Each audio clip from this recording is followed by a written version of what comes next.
ప్రియమైన తెలంగాణ ప్రజలందరికీ వందనాలు.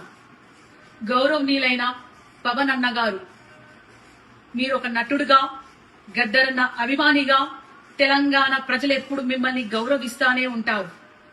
కానీ తెలంగాణ ఆవిర్భావ దినోత్సవం రోజు మీరు మాట్లాడిన మాటలు ఒక తెలంగాణ ఆడబిడ్డగా నేను ఖచ్చితంగా ఖండిస్తున్నాను.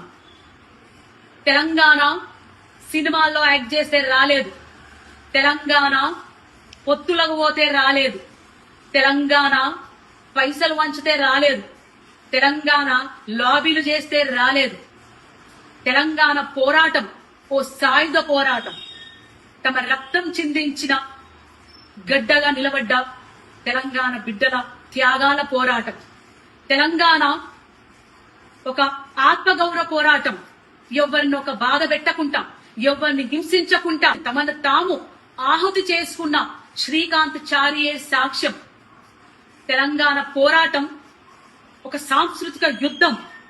పాటలతోని, మాటలతోని ప్రజల్లోకెళ్లి, గడప గడపకెళ్లి ప్రజల్ని చైతన్యవంతం చేసిన పోరాట గాథలున్న చరిత్ర ఈ తెలంగాణ గడ్డ.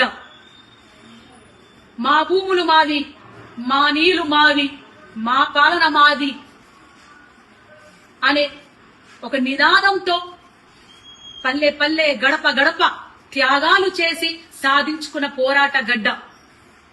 తొలి దశ తెలంగాణ పోరాటంలో 2000 పైన అమరులయ్యారు. అది ఆన్ రికార్డ్. కానీ ఎంతో మంది అడవిలో అన్నలు తెలంగాణ కోసం సపోర్ట్ చేస్తూ వాళ్ళని ఎన్కౌంటర్ చేయించబడ్డారు. అట్లాగే మలిదశ తెలంగాణ ఉద్యమంలో ఎంతో మంది విద్యార్థులు, 1200 మంది విద్యార్థులు అమరులయ్యారు.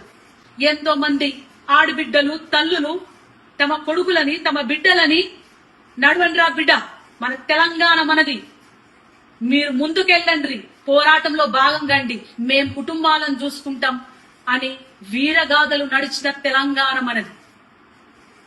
ఎస్, మీరన్నట్టే ఈ తెలంగాణ గడ్డ మా అయ్యల జాగీరే.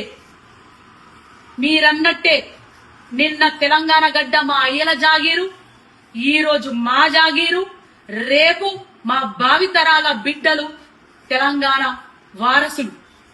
ఇది మా గడ్డనే, మా తెలంగాణ గడ్డనే, మా త్యాగాల గడ్డనే అని తెలియజేసుకుంటూ జై తెలంగాణ, జోహర్ తెలంగాణ అమరవీరులకు.